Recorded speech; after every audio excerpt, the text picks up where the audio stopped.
Ryan Reynolds here from Mint Mobile with a message for everyone paying big wireless way too much. Please, for the love of everything good in this world, stop.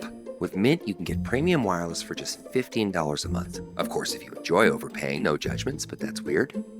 Okay, one judgment. Anyway, give it a try at mintmobile.com/switch. Upfront payment of $45 for 3-month plan, equivalent to $15 per month required. Intro rate first 3 months only. Then full price plan options available. Taxes and fees extra. See full terms at mintmobile.com. This podcast is part of the Robots Radio Rocket Club, a program designed to help all podcasts reach their full potential. For information about joining the Robots Radio Rocket Club, check out robotsradio.net. Welcome to the Gundam Lorecast, where we take a deep dive into the Mobile Suit Gundam series, such as the multiple timelines, mobile suits, characters, and so much more. Welcome back, pilots, to another episode of the Gundam Lorecast. I'm one of your hosts, Brandon, or also known as Ben of Temeria, and always with me is my good friend and co-pilot, Jesse. How's it going, everybody? And today we are bringing you more mobile suits, specifically some of the protagonist mobile suits, which today we are going over the Strike Gundam, which this Gundam's awesome. Not gonna lie. Cool. Now, have you watched Gundam Seed?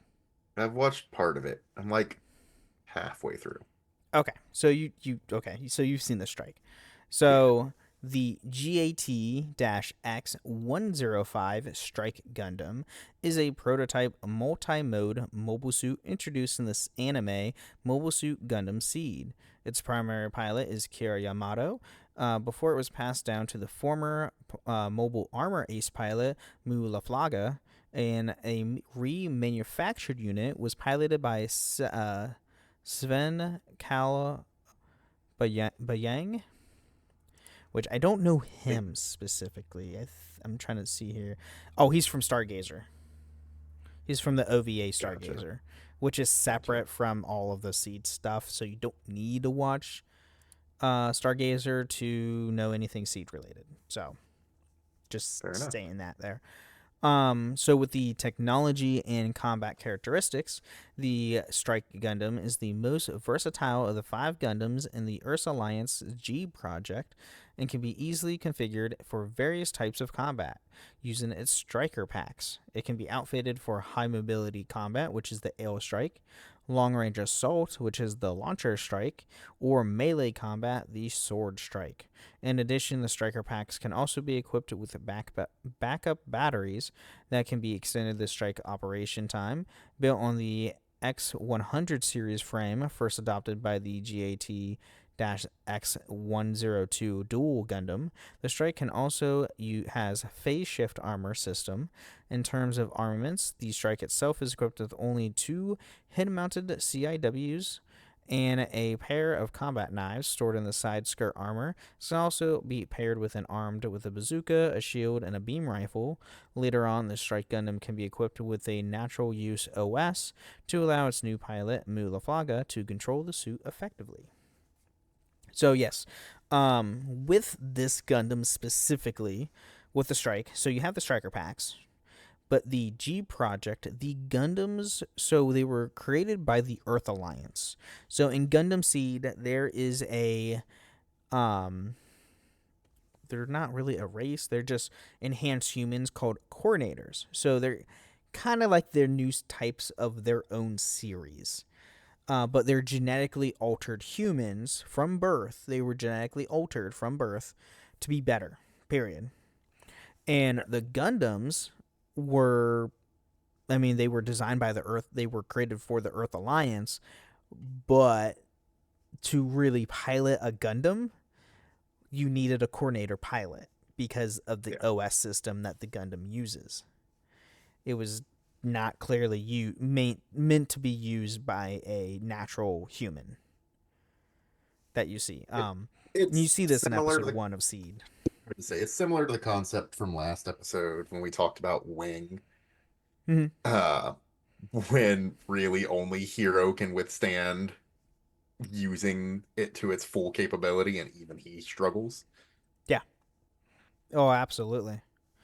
And then The phase shift armor is a really cool system because that system specifically allows the Gundam to. So when it's not on, it's just flat gray. When it turns on, all the colors come around to where what it's supposed to look like, and when the phase shift armor is on, it's has beam resistance. Is it no, it's not beam resistance. It's melee resistance. So like you can't use like heat axes and stuff like that, or combat knives and stuff like that with it because it just won't work. You see that in episode 1 as well. So the armaments, we have the I never know how to say this. Igelstugnog. You can try. I'm not even gonna try. It sounds it's German. It's very German. It's like Eaglestellung. Yeah, it's a 75 automatic multi-barrel CIWs, which are mounted CIWs. So anti-aircraft defense cannons mounted on both sides of the head. These light projectile weapons are used to intercept missiles, to destroy lightly armored vehicles, and etc. So they're just Vulcans. Weird coincidence. CIWS is what my brother was in the Navy. Oh, okay. Well, there you go. So it's to shoot down missiles. This is literally what's on aircraft carriers. So we have the Armor Schneider combat knife. And I know how to say that one because Schneider is also in Zoids. If nobody knows Zoids, very common last name. Is it Schneider? I didn't know. I don't know. It's pretty common. Okay, I do live in a very German city. Oh, well. So fair point. So stored in the Strike side skirt armor as the pair of folding Armor Schneider combat knives. These knives do not need power from the suit, can be thrown, and put their blades vibrate at high speed, allowing them to pierce through most armor except phase shift armor. So that's cool. We have the 57mm high-energy beam rifle. So the Strike's primarily ranged weapon. It can be stored on the side skirt armor. Can be easily destroy a ZGMF-1017 Gin, and with one shot, but mostly ineffective against suits with anti-beam coating. It has an additional handle that can shift into its side and often used for extra stability when the Strike is firing its rifle rapidly. It's a cool also one. Yeah, it is cool. It's a nice rifle. I really like the Strike. The Strike, I mean, watching all of Gundam Seed is it's really making like one of my top 5 Gundam series without it fair. Like easy. Like G Fighter is always going to be number 1 for me because I love G Fighter. Number 2, I'm probably going to put Seed at number 2. Like it's gone up there in my list. I'm enjoying it, but I don't know that it's gonna be in my top 3 still. Okay, we'll see. That's fair. So we have its bazooka. So it's an optional range weapon. The bazooka fires explosive shells that is loaded with 4 magazines. Is a conventional weapon, does not withdraw power from the Strike's battery, and as results its extended combat endurance. Another advantage is that the bazooka can be used underwater, unlike a beam rifle. The disadvantage of the weapon is its greater power or greater size and weight makes it somewhat less mobile than the beam rifle. In the manga Mobile Suit Gundam Seed Read, the bazooka is an alternate shrapnel munition, or had an alternate shrapnel munition, so it shoots shrapnel rather than a giant, grenade. Makes sense. Which what a grenade already is shrapnel, so which doesn't make sense to me. Yeah, like I don't know. Is it like more of it's just gonna shoot explosives in the main one, like it's gonna cause an explosion, and the second one is like meant to wound or something? I don't know. Next we do have its shield. So, a piece of equipment designed to increase the strike's defensive capability is mounted on the left forearm and or handheld. The shield does not have phase shift armor, so is not as durable as the strike's armor, but it also does not drain energy each time it is hit. The shield's major advantage is anti-beam coated and can block or deflect beam weapon attacks, against which phase shift armor is ineffective. The same shield is also used on the GAT-X102 Dual Gundam and other mobile suits. The Dual uses a lot of things that the Strike uses. Oh. And for the longest time, if you watch the show, Kira does not like the Dual at all. He doesn't like the pilot. Next we have is the XM404 Grand Slam anti-ship sword. Yeah. Grand Slam. Right, I know the names. The large sword developed by Zaft, but used by the Strike to take down enemy mobile suits. It's just a giant, great sword. That's all it is. It's cool. Yep. Now we have the MMI M100 190mm anti-aircraft shotgun. So it's a weapon picked up from the erect AMF 101 DIN and is used to destroy the UMF 4A Goon. I don't know why, but just Gundams with shotguns is always funny to me. Yeah, we see a lot too. It just keeps happening, and it's funny every time. Yeah. And then we do have a saber for mock battle. So this is equipment used in a mock battle with the ZGMF-X10A Freedom Gundam, which is Kira's second mobile suit. Kira's piloting the Freedom when the Strike is using the mock sword because Mula Flaga is currently piloting the Strike, trying to get used to its controls. Because before, Mula Flaga was only a fighter ace in a gun barrel, like mobile armor. That's all he ever used. He never used a mobile suit in the series till eventually he gets the Strike. Yeah. And then later in the series in Destiny and then Seed Freedom, the movie, Mula Flaga uses multiple different. He gets a different type of mobile suit. Mhm. The Akatsuki, which is really cool. It's sick. It's all gold, and the gold actually has a feature of being gold. It's not just gold just because. It can, its gold armor can, deflect all beam weaponry back to its, sender. It's a cool armor. It's awesome. But, moving on, we do have these special equipment and features of the Strike. So we do have some hard points for the Strike packs. So the key feature of the Strike Gundam is the ability to equip additional equipment from the form of striker packs.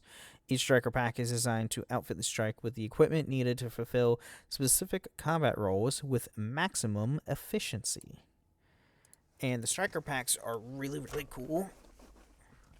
Ooh.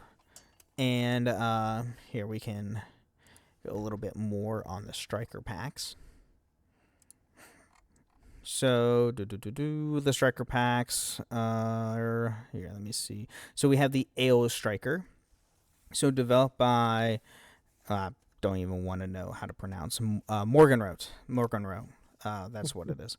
I remember from the show. The Ale Striker is a high mobility backpack with large variable wings with high powered thrusters. When equipped with the striker pack, the Strike Gundam becomes the Ale Strike Gundam. In space, the Ale Striker also improves the Strike's altitude control capabilities while under gravity. Its large thrust enables gliding for a short time, allowing high jumps and even turning in the air. The pack also has an auxiliary battery that works as an aquatic environment. Later on, is upgraded to allow atmospheric flight by both the Orb Union and the Alliance, and was used on with the Strike Rouge and the Slaughter Dagger. The Ale Striker is most frequently used striker packs, especially in the early Strike pilot Kira Yamato, and generally one of the strikers would sortie with. Ale Striker is equipped with a pair of beam sabers, and the Strike often uses this pack with a beam rifle and shield. The Fujiyama Company later developed an improved model for the Cosmo Grasper and is not equipped with beam sabers. So, next we have is the Sword Striker. So the Sword Striker is developed for close-range combat, equipped with large Sroot Guider anti-ship swords, a Panzer Eisen rocket anchor, and a Midas Messer beam boomerang. When equipped with the Striker pack, the Strike Gundam becomes the I don't know why it has Ale Strike. It's Sword Strike Gundam. The backpack consists of the Shrewd Gruder and an auxiliary battery, close combat support information control system, and a thermal accumulator. The Midas Messer is stored on the added shoulder armor, and the Panzer Eisen is an arm mounted and can be used in a small shield. It is also worth noting that the Sword Striker on the Archangel is a prototype model, such as the Shrewd Gruder's hilt laser gun is a non-functional and is replaced with the beam blade emitter. The pack was seldom used by Kiryamato or Mulaflaga, usually relegating to the Archangel Sky Grasper No. 2, padded by Kigali Yula Atha or Tol Koen. I never had now to say his last name. Koenig. That'd be my guess. The Sword Striker can also be used underwater due to the design of the weapons, and has the lowest energy consumption, given the highest combat endurance. The Phantom Pain's report photo novel revealed that another trial version of the Sword Striker used by the Strike E. Another trial Sword Striker eliminates the additional shoulder armor, mounting the Midas Messer on a mounted Panzer Eisen and doubling their number, and also changes some of the Strike E's variable phase shift armor to blue. The concept of a beam boomerang is hilarious. Yes. I mean, we see it, you see a lot of it in Seed. So yeah, the beam boomerang from the Striker pack, and then the beam boomerangs from the Destiny, because the Destiny has beam boomerangs. And then the last Striker pack is the Launcher Strike, which is a pack specializing in long-range bombardment, equipped with the Agni 320mm Hyper Impulse Cannon and a combo weapon pod, and contains a 120mm anti-ship Vulcan pod and two 350mm gun launchers that are capable of firing a variety of projectiles. When equipped with the Striker pack, the Strike Gundam becomes the Launcher Strike Gundam. The backpack consists of the Agni, an auxiliary battery, and a bombardment support control system. The Agni can be easily shoot through a colony wall or destroy an enemy mobile suit with a single hit, while the shoulder-mounted combo weapon pods serve as a close-range defensive role. This pack follows the concept of the Buster and is suitable for anti-fortress battles and rear fire support for this high firepower. The Launcher Striker is a preferred weapons package of the Sky Grasper No. 1 pilot, Mulaflaga, who, though when he becomes the Strike's pilot, he, like predecessor Kiryamato, favors the Ale Striker. The Phantom Pains report photo novel reveal another trial version of the Launcher Striker used by the Strike E. The anti-ship Vulcan and gun launchers are relocated to a modified backpack, as the Strike E cannot mount them on its shoulder. Also changes most of the Strike E's variable phase shift armor to green. So, yeah. And technically, there's a bunch of other Striker packs as well. There's the Multiple Assault Striker, which is essentially becomes the perfect Strike Gundam. It combines all three packs into one. You have the Gun Barrel Striker, which is it literally takes the mobile armor of the gun barrel and literally attaches it to the Strike, and you have the essentially gun bits by wire. Mm-hmm. Apparently there's the Jet Striker, which I've never seen this one. Oh, I think this one's specifically from the Justice. And then you have a bunch of other Striker packs as well. You have the Noir Striker, which is for the Strike Noir Gundam. So there's a bunch. The IWSP Integrated Weapon Striker Pack, which is specifically for the Rouge. Yeah, bunch of cool stuff. Bunch of different striker packs. But anyway, moving on. So the other feature it has is the phase shift armor. So as with all the G Project mobile suits, the Strike is equipped with phase shift armor. When the armor is activated, the Strike's color change from a light gray to a white scheme with a bit of blue and red mixed in. The phase shift armor renders the Strike immune to physical attacks such as bullets, sword slashes, missiles, etc. However, the phase shift armor continuously drains the battery of energy, shortening the mobile suit's combat endurance, and uses up additional energy when it is hit. So, yeah. Pretty cool stuff. The Strike is up there in Gundam stuff, so it's very recognizable if you see it next to the Freedom. Oh, big time. So, but with that being said, let's take a quick make break, thank our listeners, and we'll be right back. It's a Gundam! All right. Welcome to the mid-break of the show. We're talking about everything with the podcast. There's nothing to the lore of Gundam. Here, we want to thank all of our amazing listeners. Thank you guys so much for listening to the show. And if you, too, want to support the show, there's a few options you can go. You can go to patreon.com/GundamLoreCast, where you can get ad-free episodes or even join us once a month on the show itself. You can also leave us comments and reviews on Apple and Spotify. Leave 5-star review on Apple with some words or a nice Spotify comment. We'll read it out loud next time on the show, which we do have some. We have one on our Goof episode from Jordan. Great episode, just like all of them y'all put out. But for the question of non-Gundam mobile suits, I'm definitely going with the Lido Wolf's Flight Wing Gun Cannon. First off, what is that? Flight Wing Gun Cannon? I'm looking. Flight Wing... Oh. I wish it, spelled gun cannon correctly. Why can't I find it? To Google.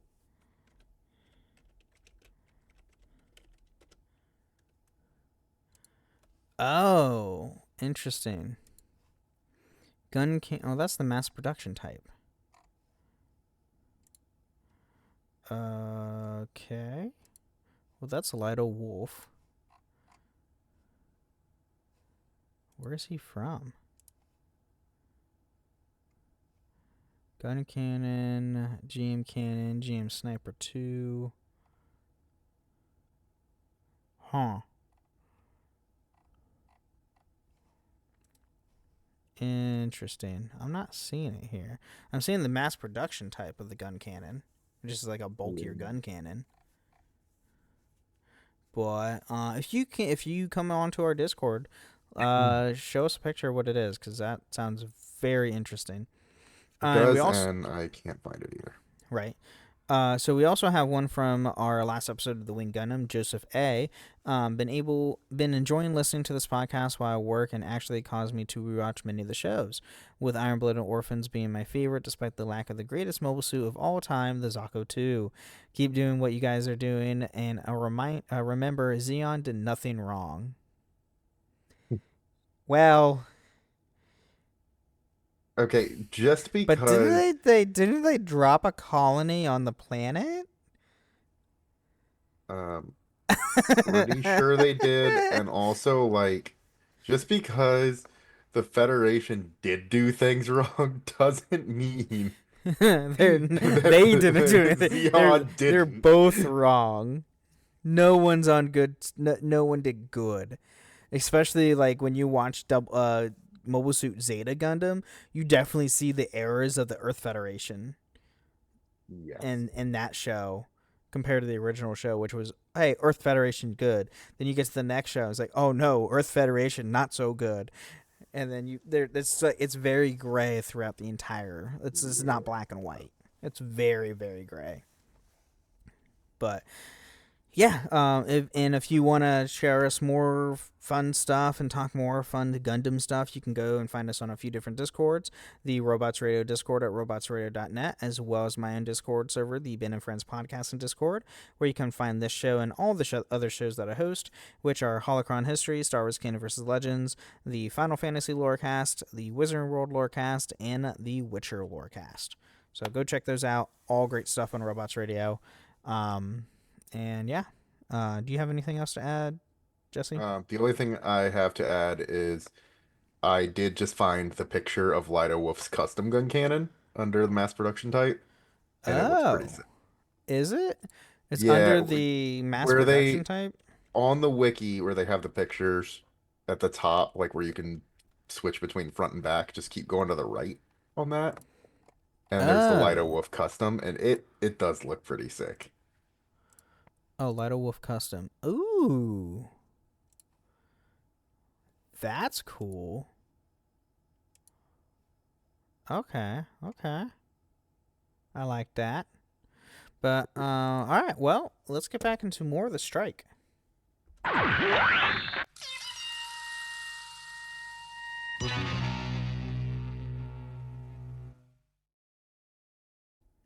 Oh, and before we dive into more of the strike's history, when during the mid-break sounds when it says it's a Gundam, that's from Gundam Wing. We were watching Gundam Wing, and when I heard someone was like, "It's a Gundam," I was like, "Oh my god, that's the sound clip I use." It's like, "Oh my god, that's where that's from." It's one of the best ones. I just picked random sound clips on the internet to use for the show. So now getting into the history of the Strike Gundam. So to counter Zaff's advanced mobile suits during their first Alliance plant war, the Earth Federation's Atlantic Federation secretly collaborated with Morgenroth to develop their own series of mobile suits under the G Project. On January 25th, CE-71, 5 prototype suits were secretly rolled out into the space colony Heliopolis. However, Zaff became aware of these machines, infiltrated the colony, and leading to the Battle of Heliopolis, where they stole 4 of the mobile suits. The only machine to remain out of Zaff's hands was the GAT-X-105 Strike Gundam, which was first piloted by EA Lieutenant Maru Ramius, and then the civilian coordinator named Kira Yamato, who, obviously becomes the pilot of the Strike. And the 4 other suits are the Aegis, the Buster, the Duel. I'm trying to remember the 4th. It's the black. It's all black and it has the anchor. Oh crap. Oh no, I know what you're talking about, and I can't think of it either. Oh, it's and on the it tip will of my tongue. seriously bother me if I don't find it. Yeah, if you could find that. Well, here's the Aegis. Or look up G Project.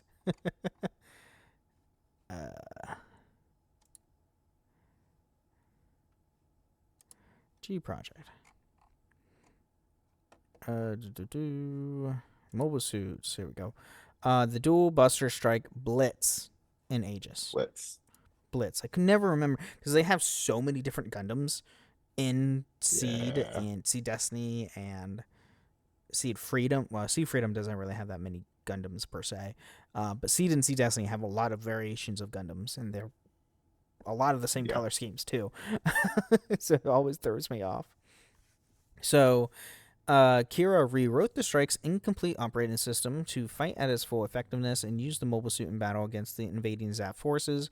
However, he could not prevent the destruction of the colony following this battle. The Strike was entrusted to Kira, lest Kira joined the crew of the Archangel and fought against the pursuing Zaff forces during its journey to Earth. Sounds familiar, right? This sounds very familiar. Where have we heard this story before? Young kid pilots a Gundam and joins a crew to go back to Earth. So during the Archangel's journey, and by the way, the Archangel has very similar color schemes. During the Archangel's journey to Earth's Alliance's Joshua base in Alaska, Kira battled and defeated several Zaf Ace pilots, including Andrew Waltfield and his Lagao during the Battle of Talbadia, and the Zaf Reds, who piloted the 4 stolen Gundams during the first battle near Orb. On April 17th, Kira fought an intense battle against his former friend Athen Zala and his Aegis Gundam at the Battle of the Marshall Islands. During the battle, the Striker was severely damaged by the Aegis Gundam's self-destruction. However, its remains were still savaged by the Orb Union. Kira himself was rescued by Junk Guild member Lo Gil, who brought him to the plant, where he stole the Freedom Gundam to help with the help of Lucluse Klein, his future wife.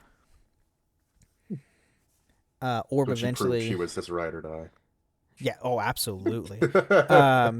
She goes full, like, she's a complete pacifist, but she will do whatever means necessary to end the war.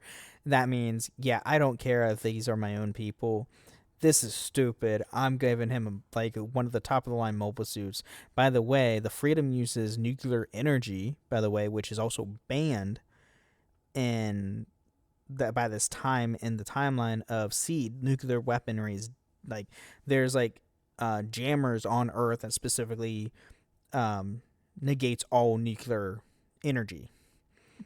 And the Freedom Gundam has a nuclear energy canceller, so it can use nuclear energy. Ridiculous. Right. So it never has to recharge. That's the best thing about it. Yeah. There's no battery. Whether, I mean, it has energy, it can run out of energy, but it's not like as quick as like the Strike or any of the phase shift stuff. So the Orb eventually rebuilt the Strike from the damaged remains and loaded it with the newly developed natural use OS. Following the defection of the Archangel crew, who sought refuge in Orb in early June, the Strike became the personal mobile suit of the ace pilot Mu Lafaga. Mu's Strike sparred with Kira's freedom and also involved in the Battle of Orb to protect the country against the Earth Alliance's invasion. During the Battle of Mandel, Mu used the Launcher Strike in the battle against the longtime rival Ra Le Creuset, or Le Creust. These names are like, it's German or it's like really like random Italian. And then every once in a while, it's like super randomly just normal English. Right. It's super weird. Or Japanese. There's like Kira Yamato. Yeah. That's Japanese. Oh god, it's all over the place.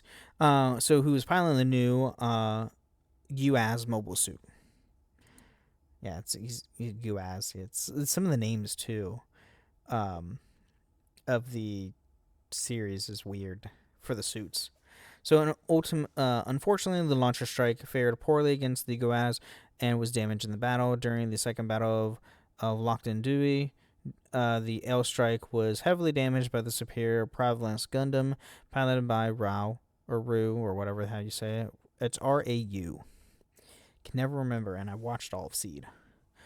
Forcing Mu to retreat to the Archangel before he could enter the ship. He protected the Archangel from position blast from the EA ship Dominion.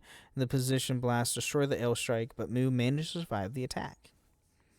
Which his story continues on in Destiny, which is pretty nifty. And then getting on to its legacy. So during the war, the Orb Union also develops their own mobile suit based on the Strike, called the Strike Rouge, which piloted by Kagalia Yula Atha and deployed during the second battle of Yakendue. After the war, the part of the Archelon Project MS mobile suit development plan, at least the other Strike was remanufactured. The unit was piloted by Phantom Pain's pilot Sev Kalabayang and had a darker phase shifter colors, better balanced energy consumption, and armor strength. Sven's Strike was usually in the form of the Strike Gundam IWSP, which was later upgraded with the more powerful Strike E, and subsequently the Strike Noir Gundam.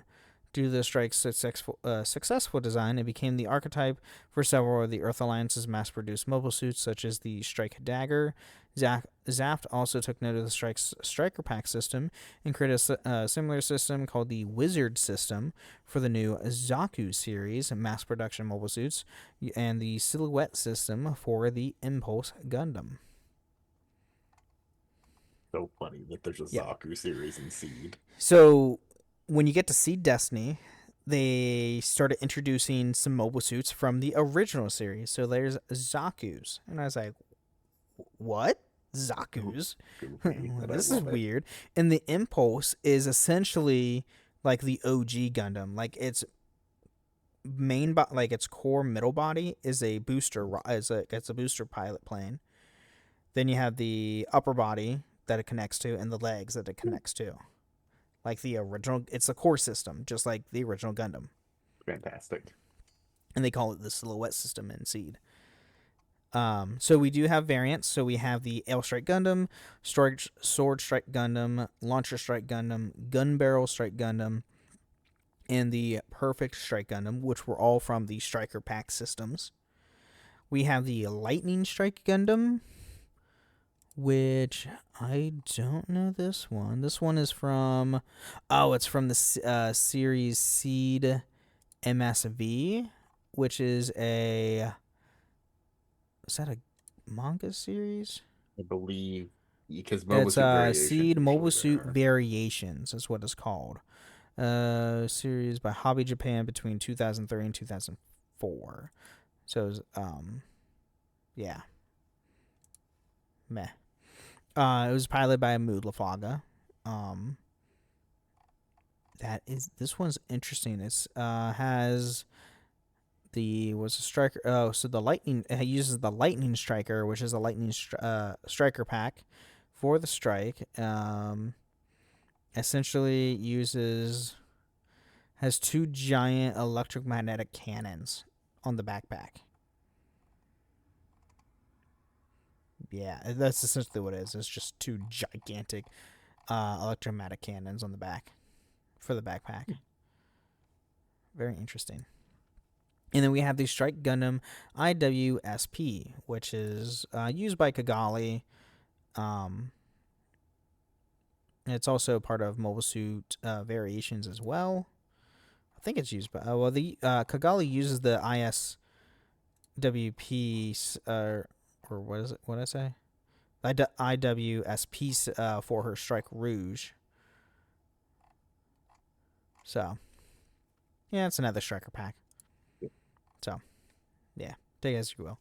And then we do have some notes and trivia. So the Strike's head crest displayed the text CINQUE X105. Cinque means 5 in Italian, is likely a reference to the suit being the 5th unit developed on the Earth Alliance's G project. So it uses Italian and German and then Japanese in one anime.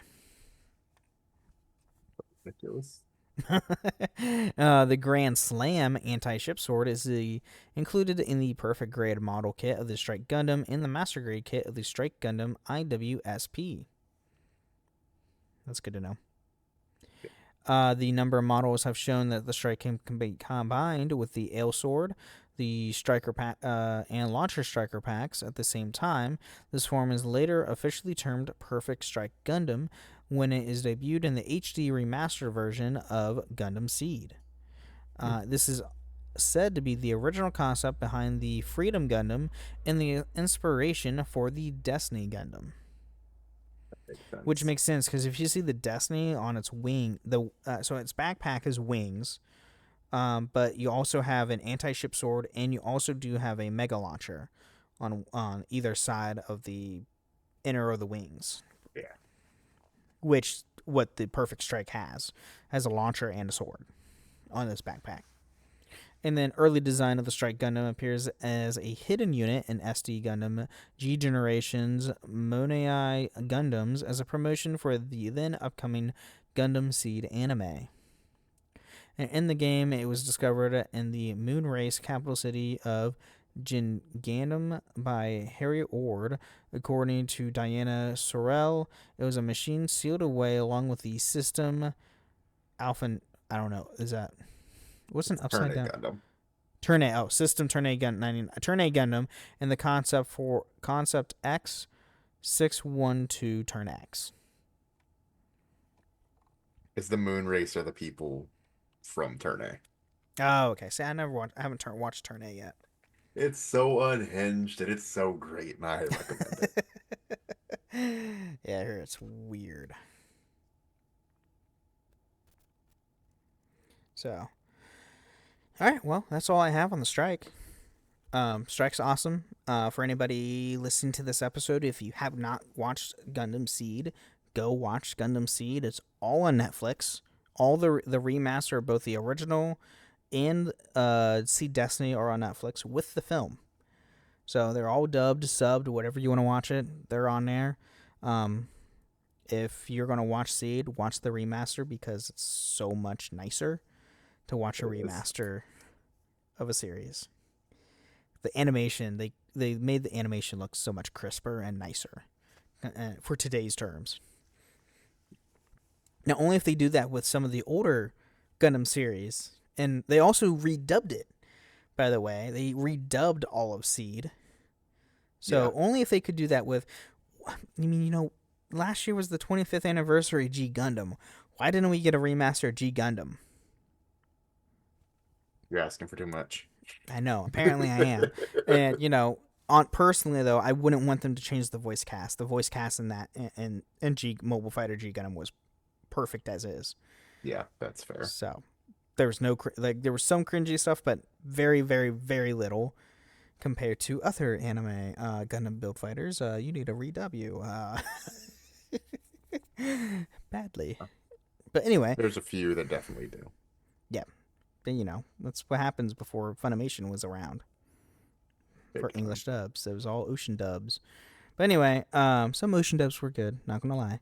But with that being said, I have nothing else to add. Do you have any last minute thoughts or anything on the strike or anything in general, Jesse? Nothing else big that I can think of right now. All right, cool.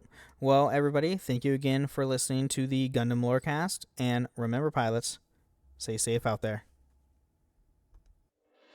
Thank you for listening to the Gundam Lorecast. You can find us on the Robots Radio Discord at robotsradio.net, the Ben and Friends podcasting Discord, where you can share how you got into the Gundam series, and you can even find us on Twitter at Gundam Lorecast, and even email us at gundamlorecast@outlook.com.